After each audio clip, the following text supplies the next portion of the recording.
Hi, my name is Rick. Welcome to Akasha Brewing. Hey, Rick. Hey, how are you? We're at Akasha Brewing, and this is Rick Stidham from Akasha Brewing. He's one of the owners and head brewers. I appreciate you putting up with me, man. I'm just a big nobody trying to be a somebody. And I'll try not to take up too much of your time. But, I mean, you're one of the more interesting, fascinating characters in town, and that's what I like to do. So, Well, no one's ever accused me of that before, but I'll take that as right. you'll roll with that? I had something I want to touch on. I want to get the bad news out kind of first. I want to end positive, so we're going to probably start a little negative. I want to talk about the tragedy in 1964. 7,000 barrels of beers dumped down the drain to avoid taxes. Yeah. That must have been quite the tragedy back then. I'm glad I wasn't alive. That's such a tragedy. I think maybe we should have a day to commemorate that, maybe a memoriam. Yeah. I mean, it's all about avoiding taxes, too. That's the worst. You get rid of good beer because of taxes? Yeah, It's a shame. It's a shame. Moment of silence for those 7,000 barrels of beer to avoid taxes. Okay. Yeah. All right, we got the negativity out. It wouldn't be the first time we've done that. Right. Well, that's one of the things I wanted to ask you about. It's I see that you have, I guess you brought back to life the Fears brand. Fairs. Yeah. So Fairs was brewed in Louisville from. Let's see if I can get the numbers right, from 1872 to 1964. And a good friend of ours, Jeff Faith, owns the Fairs brand, and he came to me actually before I opened the brewery, and was telling me the whole story of Fairs, and I thought it was pretty cool. We were both home brewers at the time, and he had the idea that he wanted to bring Fairs back, and he bought all of the trademarks and everything. Nice. So he owns all the intellectual property, the logos, and he did a lot of research and has the recipes and that sort of thing. And he knew I was starting the brewery. This was in let's see, we opened the tap room in 2015. So this was sometime before that. And he knew I was in the process of opening the brewery, and so I told him, yeah, sure, if you get back to me when we're open, and let's whip up a batch of it and see what happens. And at the time, I thought it was going to be a one-off thing, and we brewed a batch of it, and it turned out really good, and we just never stopped brewing it. So it's been successful. So it's, I guess it's been like one of the fan favorites, I guess. Yeah, we kind of have three sort of different layers of beer. Here when we started out, I'm more of a classic styles guy, pilsners and Helles lagers and IPAs. And So you're more of a Mozart kind of guy versus that kind of thing. I appreciate simplicity. Right. If you can brew a German pilsner and do it really well, you're a good brewer, because there's nothing to hide behind. It's a very simple. See, I learned that. I didn't know this. It proves how dumb I am. But I think it was Mark Phipps from Versailles, I think, and he had said that those guys like Budweiser are some of the best brewers in the world. Oh yeah, I agree. I would have never, that would have never cracked my mind, because it's different water in different places, and it all has to be similar. That takes a level of talent I was not aware of. Yeah, and there's not a lot in, American lager, American light lager. I mean, Fairs is an American lager, and it's got 6-row barley, it's got rice, it's got 1 hop, and yeast, and that's it, and water. That's it. So you can't hide any mistakes, basically. Yeah. Right. We have poured out a 15-barrel batch of Fairs before, because we had an equipment. I thought we were going to have the bad news at the beginning, man. You just. Well, it's not 7,000 barrels. But this is true. This is true. Just 15. And we had an equipment issue, and it wasn't kept down to the lager temperature, to a fermentation temperature that it needed. And we let it sit for a long time, and I thought maybe the yeast would take care of it and whatever. But it never. It got to where it tasted okay, but it wasn't Fairs. And even though the cost of pouring out a batch of finished beer is unfortunate. It costs more to serve. You made me feel It like costs that. more to serve that beer than it does to pour it out. Made me feel like that time I was a kid and I had to flush my dead goldfish. Yeah, well, we've I mean, done it's that I'm here just too. We have makes me fish. sad. We haven't lost a fish in a while. I don't know if you can't see on camera, but we have aquariums on the Yeah. top. I got Yeah. those in the. We'll take some pictures. We'll make sure we get that on there. Yeah, that Yeah. one is having an algae outbreak right now, but that one's really pretty. But I guess it kind of leads into like your beginning, Yep. and the kind of the first question I have is kind of what got you started, and I guess Yeah. that was kind of part of it, maybe. Yeah, I get off on tangents when I talk, so I'll forget this if I don't bring it back up. Okay. So before I answer that, I was going to tell you we sort of have three sort of layers of beer here. Okay, And yeah. I'm kind of when we opened, we had just one, one that we did all the classic styles and stuff. Then and I wasn't basically the one that started this. We've had various head brewers over the years, and so Spencer, who's at Atrium now, was kind of really into the fruited sours and that kind of thing, and pastry sours and pastry stouts and things like that. So it wasn't really my forte, but he was really good at it. So so we started brewing things like that as well. We always had sort of the classic style stuff, and we kind of added that in. People started associating us with sours and fruited sours and things like that. And actually, Gosa was one of, I count that as a classic style. That's not a newfangled sour style. Well, I've had the Hail Mary and Yep. that 7.5, and that's Yeah. fantastic. Yeah, It's thank hard to make you want to try something else because this Yeah. one's so good. Why It's, well, why yeah, it's move a- away? One of my sort of litmus tests for whether I really like a beer or not is would I order a second one after drinking the Right, first one. yeah, So yeah. so I'm glad to hear you say that. And it was it's kind of scary because it's 7.5 and it's smooth Yeah, it and doesn't taste kind of like easy drinking. 7.5, yeah. All of a sudden you're empty, going, I got to have another one. Yeah, And then yeah. all of a sudden you got to take an Uber home. Yeah, I don't actually do the brewing myself here anymore. We have an awesome brew crew back there now. That Jerry Nawrocki. Yeah, so Jerry's my business partner here. He's Mm-hmm. he and I are owners. So Alex is our awesome head brewer, and we have a whole crew back there. Excellent. And excellent. and I got off on a tangent again. I didn't finish my first thought. And then the third sort of layer of beer is Fairs, and so Fairs is not only Fairs XL, which is the lager, American lager. We've done Fairs Porter. We've done Fairs Pale Ale. We've done Fairs Cheer, which is a Kentucky Common, and we're working with Jeff on some other things too. So Fairs will always sort of be its own special thing. No, I like it. And I like the idea of consistency and tradition also. Yep. Like that's a traditional beer that's Yeah. been here in Louisville. It's attached to Yeah. Louisville. I'm really happy about the guys at Fall City that kind of Yeah. resurrected that brand. That makes Oh, me yeah. It's, makes me very happy. When they moved down the street from us, it's funny. We kind of hang out at each other's tap rooms a fair bit, and we've done collaborations with them, and I thought it was kind of funny. I'm like, I wonder how the guys from 100 years ago who worked at these places would feel if they saw that the evolution of those brands was going to be something. What it is now, Who yeah. worked together and because they were, as far as I know, kind of fierce rivals back then, and we're just kind of all buds now. So. Right. That's a different kind of atmosphere, and I've been lucky so far. But I've found that the craft beer, I don't know, the atmosphere, the people, the group, the clique, however you want to put it. Everybody I've met is super cool, super Yeah, friendly. I mean, yeah, there's some competitive nature to it, and it's more about just making a good beer. It's well, craft beer, if we're still using that term, I don't even know these days. But small beer, it's about more than just a liquid in a glass. It's about the experience and camaraderie and everything. And I think the industry, small beer. Ken down at Old Louisville, 'cause every time I do one of these, I learn something. We go into this, and I remember that.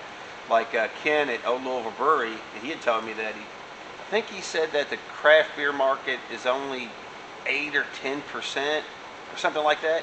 So there's no reason for you guys to be competitive, Right. because there's so much out there to reach out to. You're looking at 90% of the market you could be getting to, Yeah. and never even hurt Coors or any of those Oh yeah, guys. absolutely. And I mean, and what we do, you know, Fall City and us and Old Louisville, and it's not the same thing as Big Beer does. It's not even. I mean, the market overlaps a little bit, but it's not the same people who are coming out and getting, you know, $6 beers Yeah.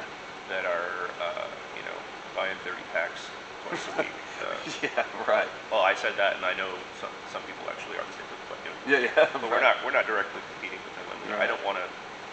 I never had aspirations to be Anheuser-Busch, Right. and it doesn't sound like a good time to me. Yeah. We just want to be the neighborhood, you know, the neighborhood pub, and everybody knows us, and we know everybody. So I guess that kind of come into why you got it started in the first place. You just kind of Yeah. wanted to Yeah, above and beyond your full-time job. yeah. So I started the company in 2012, and we started. We didn't have, you know, we didn't start with millions of dollars, so I had to be frugal about spending money, you know. And so in 2012, we started looking for, you know, used equipment and stuff and finding deals. And we pretty much assembled most of the whole brewery before we even had a building. And then in 2014, you know, I'd been looking around for buildings for months, and so we're at 909 East Market Street. We're in New Loop, and this used to be a Jeep dealership.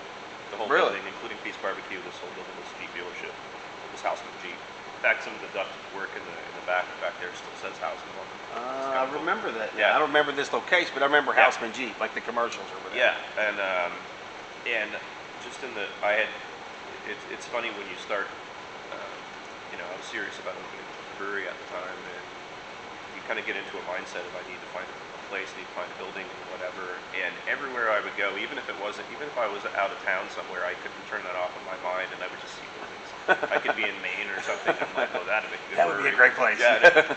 Yeah. So my first choice would have been block. Yeah. My first choice would have been a church. Right. Believe it or Okay. not. My second Catholic church would be okay. Yeah. Well, I mean, a former church. I should say. Oh, okay. Okay. They would fit in really well. You could have gambling. Yeah. So my first choice of buildings would have been a church. My second choice would have been a firehouse, which Quill's,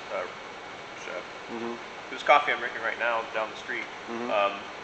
That would have been a great building, but it became available like soon after we got this building. But I'm happy we ended up here anyway. Right. But and my third choice was a garage. So I ended up buying Right. one Now of this those. is a great spot. You got a lot of space. I wasn't looking to open in Nulu, actually. I thought it was going to be too expensive for us. Because like I said, we opened on a shoestring. And I happened to see a for lease sign in not this part of the building, but in where Feast is now. And just kind of on a whim, I called the number, and I was like, listen, I can already guess it's probably going to be too expensive for what we're trying to do. But I just wanted to kind of see what price range we were talking about. And I was talking about the Feast part of the building at the time, before they were there.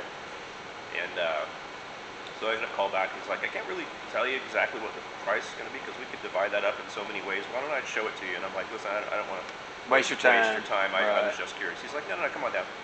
So we looked through it, and it became apparent that part of the building wouldn't have made a good brewery because you couldn't fit tanks in there. We needed like a high ceiling like this. And I didn't know that this part of the building was even available because he hadn't put a sign out or anything for this part.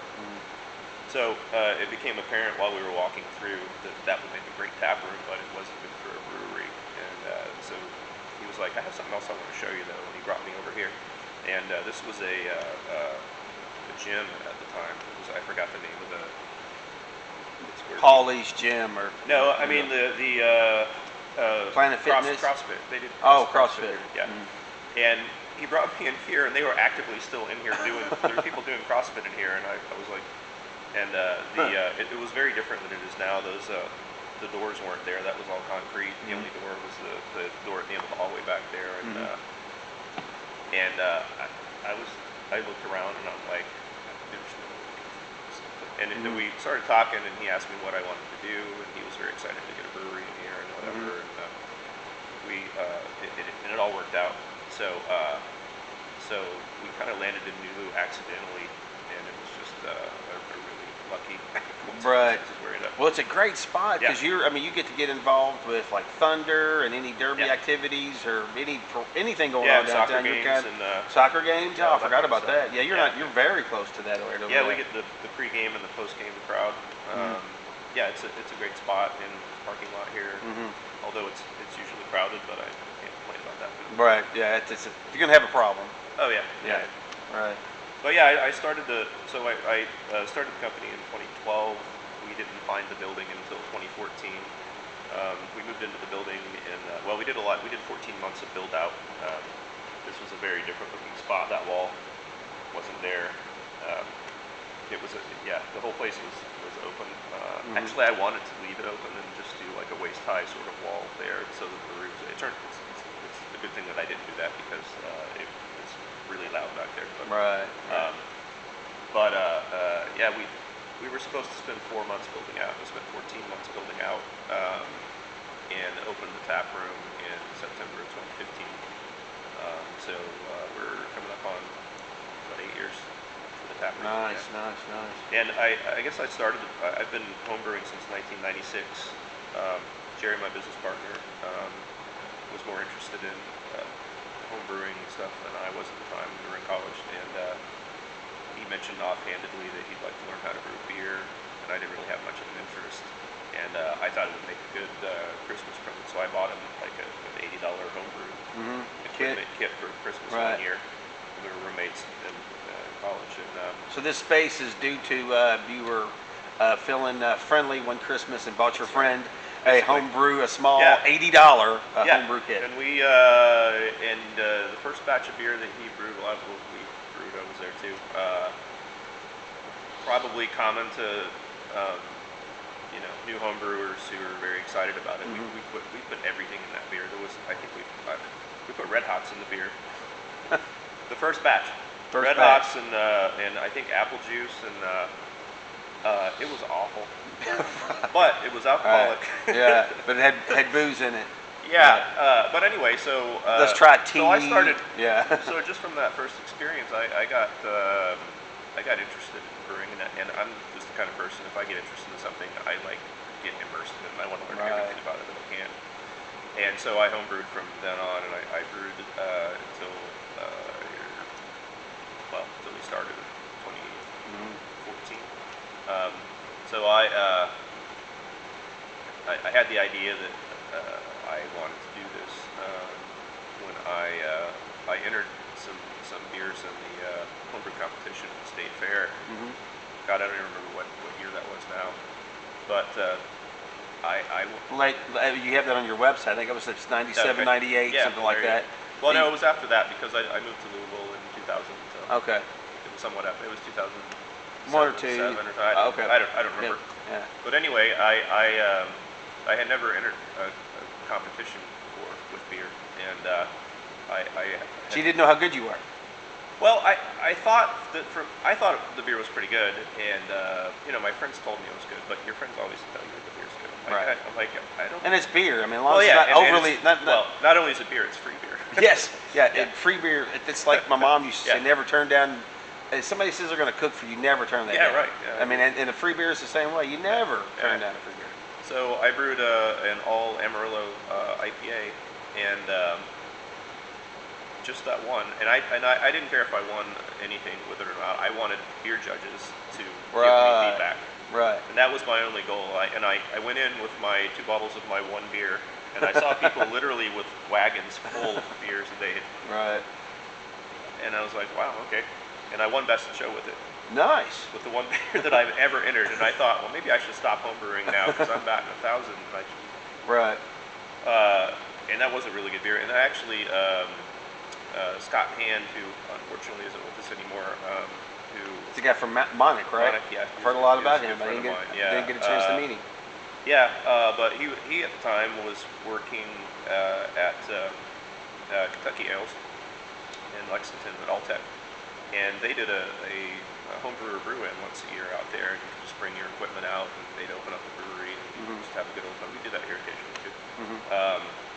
and I entered that beer into that competition too, and I came in second place in the competition with that, second only to Jeff Beagle, who started Country Boy. Well, I mean, if you're going to lose to somebody, yeah. Oh, And- you got dunked on by Michael Jordan. I can take that. Yeah, no, Scott told me that he's like, we really like both of these beers equally, but it came down to we wanted to brew a porter for the big beer out of this competition. So you get second. I'm like, he's like, but there is nothing wrong with this beer. And I'm like, Right. well, thanks, that's awesome. Yeah, second is obviously And- nothing wrong with it, unless there's only two.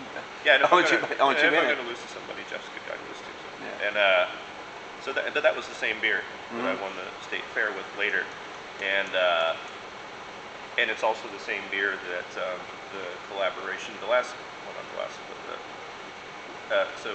Scott and I, many years later, a few years ago now, we're talking about doing a collaboration between Monica and Akasha, and we decided we'd brew that beer. And so, unfortunately, Scott passed away before we were able to do that. But we still did the collab later, and I went over and brewed it with Buddy. And that's, if you remember the beer, it was called Josie. So, Yes. so that was all the same beer, basically. It was slightly modified, but it's basically the same beer. And we named that beer Josie because Scott and I kind of are both enthusiastic about Steely Dan, and Josie's a great Steely Dan song. I thought you were going to tell me Outlaw Josie Wales, but okay. No. Well, I don't know what Steely Dan named the song after. Maybe it has something to do with that. Right. Well, that's great, man. That's a great way to start things. It's kind of like your Marvel's origin story, I guess you could say. And you kind of touched base on your beer philosophy earlier. I think you said you're kind of into that simple and clean thing. Yeah. Yeah. I mean, tell me more about if you have a beer philosophy. What would it be? I mean, I don't know that it's all that important what mine is. I think everybody, whether they know it or not, probably has their own. I'm all for if you like a beer, drink it. I don't care if I like it or not. Right. That's something I had to learn here, actually, because when I was doing all the brewing, I just consistently brewed the things that I knew I liked and that were good, that I thought were really good. And then I started getting, other talented brewers in, and they brewed some stuff that I wouldn't have ordered somewhere until I saw them brew it. And I learned the lesson that as long as it's the best version of whatever that is that you can make, Right. I'm all for it. And I mean, we have things on the list right now that aren't really my style, like. Well, I won't point any of them out specifically, but we have 1, 2, 3, 4, 5, 6, 7, 8, 9, 10, 11, 12, 13, 14, 19, 20. We have 19 beers up there right now, and I have tasted them all, and I like them all. But I mean, there's so much different stuff up there that I mean, I go back to Abbey Normal and Hail Mary right now, and anytime, and there's. But what I like about that is there is a. I mean, that's a fantastic variation. Yeah. So you got a lot of variety there. So if you're that guy that likes to come in and try multiple, Sure, yeah. It's there for you. Or Right. if you're that guy that has I'm an IPA, whatever your thing is, and you can just come in and focus on that. Well, so and if you come in with a group of people and somebody likes, fruited sours, we got that. And somebody likes IPAs, we got that. Somebody likes stouts, we got that. So, but I guess what I was getting at though is I learned that the whole thing isn't about me personally and what I like and what I would order, because not all of those things are things I would would be beers that I would go out and seek. I do like them all, but like like some of the fruited sours. As I get older, my stomach doesn't really tolerate sours. I like them, but I can only drink like one. But it doesn't have to be about what I like, as long as whatever it is that we make is really good. Right. So I kind of let the brew crew Do their thing. Yeah, I was gonna say go nuts, but not exactly. But Right. Yeah. Don't try to take over the place, but do your thing. Right. But allow them to express themselves. Exactly. Yeah. Yeah. No, I come in sometimes and I see things up there. I'm like, that's interesting. I didn't know we were doing that. Okay. That's fine. Yeah. Well, I mean, I like to kind of touch base on the past, how you got started, your beer philosophy, which is kind of the present. And now I'm going to ask you kind of about the future. I mean, do you have any real future plans, or are you just trying to? Yeah. I interviewed some guys a couple weeks ago, and they were basically like, "Hey, just survive and grow." And then a couple people I've talked to are, oh, we want to sell beer to liquor stores. Kind of, yeah. I mean, we're kind of in a good position because like I mentioned before, I never had any desire to be a huge beer company. I just want to be the neighborhood pub and brew the best beer in the neighborhood. We distribute a little bit, in Louisville and a little bit across the river, but it's not about that. I mean, we make what keeps the lights on is selling beer out of those taps here. All right. So if an opportunity presented itself to be a neighborhood pub somewhere else that needs one, I'd always consider that. Right. But Not actively looking for something all I like have, that. I mean, I just need we just need to have enough people come in and sell enough beer to keep doing this. Excellent, excellent. Well, I guess kind of the last question is, can you add some, this is where I'm trying to learn something, can you add some interesting fact or detail about beer, something that your general public might not know? Teach me something about beer, yeah, that I might not know.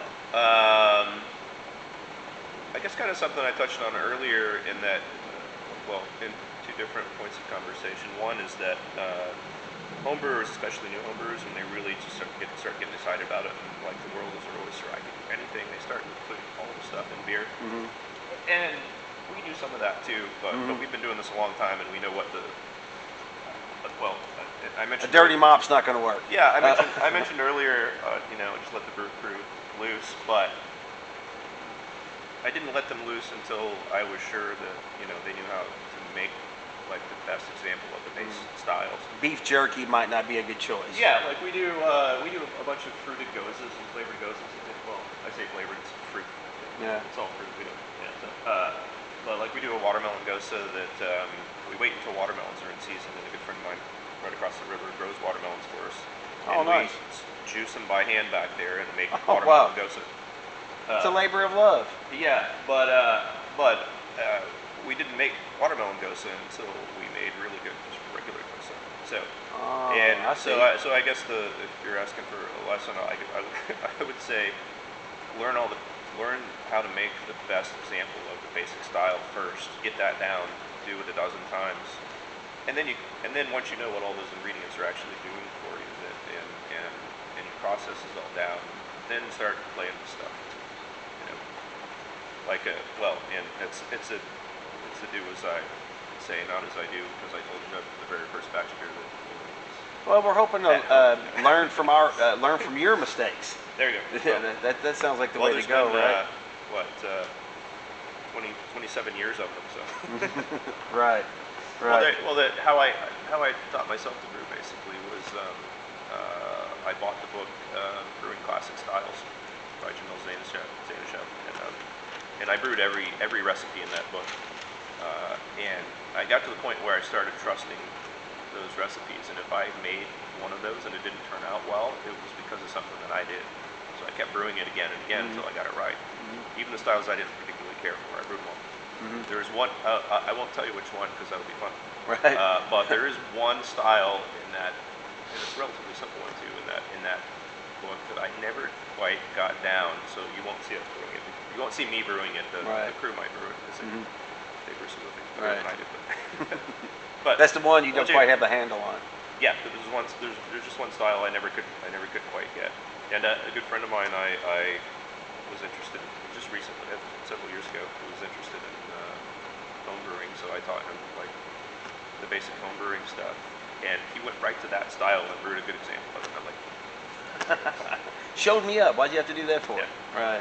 So so if you see that particular style, which I didn't tell you what it is, it's not because I brewed it. It's specifically because I didn't brew it. Right. I got you. All right. Well, do you have any good stories about the place or anything coming up you want to plug? You got? Yeah. So I'm really excited about our Doppelbock is just about ready. Usually the third Saturday in March is Bockfest. I guess it's New Bach and Wurst Fest now. Say third Saturday? Yeah, it's I think that's the 25th, March 25th. Yeah, so we have a big street party. I mean, not just us; it's all new. So our Doppelbock's coming out. It's called Cody McBockface. Goaty McBockface. Goaty McBockface. I might have to get you to help me spell that. Yeah. Well, it's just like it sounds. Okay. All right, if I misspell it, we'll know that's how I heard it, right? It's Goaty, like goat, goes Bach. Oh, I get it. Goaty McBockface. McBockface. Yeah. So we've been brewing that, I think ever since we opened once a year, and it's Doppelbock. And the fitting in with my sort of classic styles kind of thing, and that I really look forward to that one. I didn't brew it this year. Alex did, so she gets to take all the credit. Well, I guess I get to take credit for the recipe at least. Well, sure. But I mean, you stuck your thumb in it, so you get credit for it too, right? I have tasted it. Right. Breathed on it. You've got some credit on that, right? Yeah. So I'm looking forward to that. That's one of my favorite festivals. And the other breweries around usually always brew a Bach as well. So we'll all have all of our Bachs and Doppelbocks and all that kind of stuff out there. So yeah, that's what I'm looking forward to next. Well, actually, I'll try to tell the world about that. See if we can make it much more fun. I'm sure to come down and harass. I mean, come down and enjoy a Doppel Goaty McBockface. Yeah. With you. Yeah, and I'm it's always a fun festival for us too because the tap room is open and the festival usually kind of butts up to our block here, and so we'll have a tent out there pouring beer, and then a line at the bathroom. People will come up here for air conditioning or heating depending on what the weather March is going to be like. You never know. Yeah. And I usually tell people out at the tent, like, we got 20 more of those at that. Right over there. Yeah. Excellent. Well, hey Rick, I appreciate your time, man. You've been great. You've obviously done this before, and once or twice. Well, I appreciate your time, and we'll get this going, and let's have a beer. Yeah. All